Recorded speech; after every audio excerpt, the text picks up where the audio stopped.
آیت نمبر 149۔ اعوذ باللہ السمیع العلیم من الشیطان الرجیم من ہمزہ ونفخہ ونفثہ۔ یا ایہا الذین آمنوا، اے ایمان والو، ان تطیعوا، اگر تم اطاعت کرو گے، الذین کفروا، کافروں کی، یردوکم علی اعقابکم، وہ تم کو پلٹا دیں گے تمہاری ایڑیوں پر، فتنقلبوا خاسرین، پس تم لوٹو گے خسارہ پانے والے ہوگے۔ بل اللہ مولاکم، بلکہ اللہ ہی تمہارا دوست ہے، وہو خیر الناصرین، اور وہ بہترین ہے مدد کرنے والا۔ اے ایمان والو، اگر تم نے اطاعت کی کافروں کی تو وہ تمہیں تمہارے دین سے ایڑیوں کے بل پلٹا دیں گے۔ کافروں کی اطاعت کسی بھی چیز کے اندر آپ کو آپ کے اپنے دین سے پھیر دے گی۔ آپ کافروں کی اطاعت معیشت میں کریں، آپ ان کے نظام تعلیم میں کریں، آپ ان کے عدالتی نظام میں ان کی اطاعت کریں، آپ عقیدے میں اور طرز معاش زندگی گزارنے کے طریقے میں ان کی اطاعت کریں گے تو وہ آپ کو آپ کے دین سے پلٹا دیں گے۔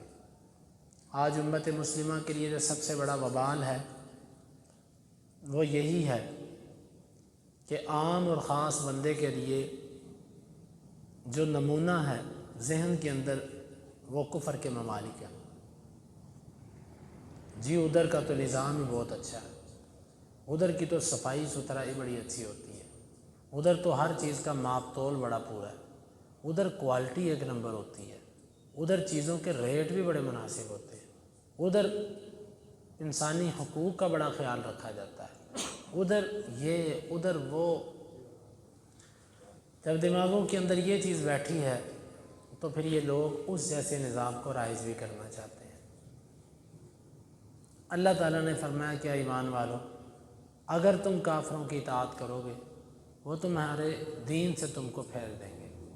کافروں کی اطاعت ہے ہی نہیں، مسلمان کے دین کے اندر کافروں کی اطاعت نہیں۔ لہٰذا ہمیں لباس پہنتے وقت، ہمیں باقی سب معاملات میں اپنے اسلام کو دیکھیں۔ ہم اسلام کو نہیں دیکھتے، ہم ان کو دیکھتے ہیں۔ اپنی وضع قطع شکل و صورت، آج آدھے سے زیادہ مسلمان آپ کو سنت مونڈتے ہوئے دکھائی دیتے ہیں۔ اس کی وجہ انہی کا جو ہے وہ کلچر اور انہی کی شکل و صورت ہمارے دماغوں پہ بیٹھی ہے اور ہم انہی کی شکل و صورت کو اختیار کرنا چاہتے ہیں۔ ہمیں اپنے نبی علیہ الصلوۃ والسلام کا چہرہ مبارک جو کتابوں میں ہم نے پڑھا، ہماری اس میں رغبت کم اور ہمیں جو دکھتے ہیں اس پر ہماری توجہ زیادہ ہے۔ تو اے ایمان والو، اگر تم نے کافروں کی اطاعت کی تو وہ تمہیں تمہارے دین سے پھیر دیں گے، لہٰذا کبھی بھی ان کی بات ماننے والی نہیں۔ وہ غزہ کا مستقبل ہو یا وہ کسی ملک کا معاملہ ہو، جب بھی امت مسلمہ نے ان یہود و نصارہ اور کافروں کی اطاعت کی، انہوں نے ذلت کے سوا کوئی چیز حاصل نہ کی۔ اور اب بھی یہ غدار ہیں، یہ خائن ہیں، یہ دھوکے باز ہیں، اب بھی وہ یہی چاہتے ہیں۔ وہ کیسے برداشت کریں گے کہ آپ ان کے برابر ہو جاؤ؟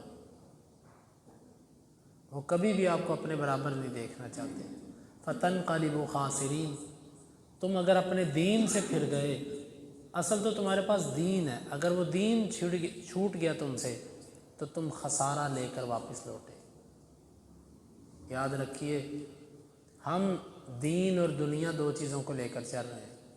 جب دنیا کا ہر کام طور طریقے سے ہو اور پورے وقت پہ ہو اور پورے طریقے سلیقے سے ہو، اور دین کا کام وہ وقت ملے تو ہو گیا، نہ ملا تو نہ صحیح، تو پھر یہ سمجھ لیں کہ ہم خسارہ لے کر لوٹ رہے ہیں، کیونکہ دین کی اہمیت کم ہو گئی۔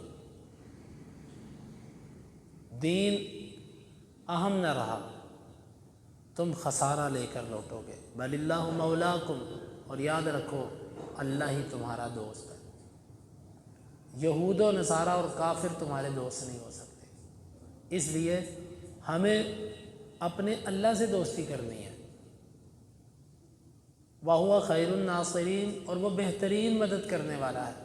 یعنی اگر تمہیں یہ خدشہ ہے کہ یہ تمہارے مددگار ہے، تمہیں ان سے مدد ملتی ہے، تو یاد رکھو یہ غلط ہے۔ وَهُوَ خَيْرُ النَّاصِرِينَ، اللہ ہے جو بہترین مدد کرتا ہے۔ تم کہتے ہو کہ ہمیں تعلیمی نظام میں ان سے رہنمائی لینی ہے، اللہ کہتا ہے میں بہترین مدد کرنے والا ہوں۔ آپ کہتے ہو کہ ہمیں معیشت میں ان سے کچھ چیزیں سیکھنی ہیں، اللہ کہتا ہے میں بہترین مدد کرنے والا ہوں۔ آپ کہتے ہیں کہ ہمیں ان سے نظام چلانے میں یا جنگی آلات، ان چیزوں میں ہمیں ان سے رہنمائی لینی ہے، اللہ تعالیٰ کہتا ہے وَهُوَ خَيْرُ النَّاصِرِينَ، اللہ تمہارے لیے بہترین مدد کرنے والا۔ آپ کس طرح کہتے ہو کہ وہ آپ کے خیر خواہ ہو سکتے ہیں؟ جس کا مددگار اللہ ہو، جس کے ساتھ مدد کرنے والا رب ہو، وہ بے یار و مددگار ہو، یہ کیسے ہو سکتا ہے؟ وَهُوَ خَيْرُ النَّاصِرِينَ، اور وہ رب تمہارا بہترین مدد کرنے والا ہے۔ تو اس آیت مبارکہ میں مختصر یہ ہے کہ ہم مسلمانوں کو من حیث القوم اور من حیث الفرد دونوں اعتبار سے ایک بات سمجھائی جا رہی ہے کہ اگر تم ایک ملک کی حیثیت سے ہو، ایک امت کی حیثیت سے ہو، تو تمہاری خارجہ پالیسی یہ ہونی چاہیے کہ تمہاری کافروں کی اطاعت تمہارے اندر نہیں ہونی چاہیے۔ اگر تمہارا شیرازہ بکھر چکا ہے جس طرح اس وقت، اور تم ٹکڑوں ٹکڑوں میں بٹ چکے ہو، اور طوائف الملوکی ہے جس کی لاٹھی اس کی بھینس، تم اس کیفیت سے اگر دوچار ہو، تو پھر تمہیں اس صورت میں انفرادی طور پر بھی کافروں کی اطاعت نہیں کرنی۔ اللہ تعالیٰ تمہارا مددگار ہے، وہی تمہارا دوست ہے، بہترین مدد تمہاری کرے گا، تم اس پہ توکل کرو، ان پہ کسی طرح کا بھروسہ نہ کرو۔ اللہ رب العالمین سے دعا ہے اللہ تعالیٰ ہمیں سمجھنے کی اور عمل کی توفیق عطا فرمائے۔ اللہم انفعنا بما علمتنا وعلمنا ما ينفعنا وزدنا علما، وآخر دعوانا ان الحمد للہ رب العالمین۔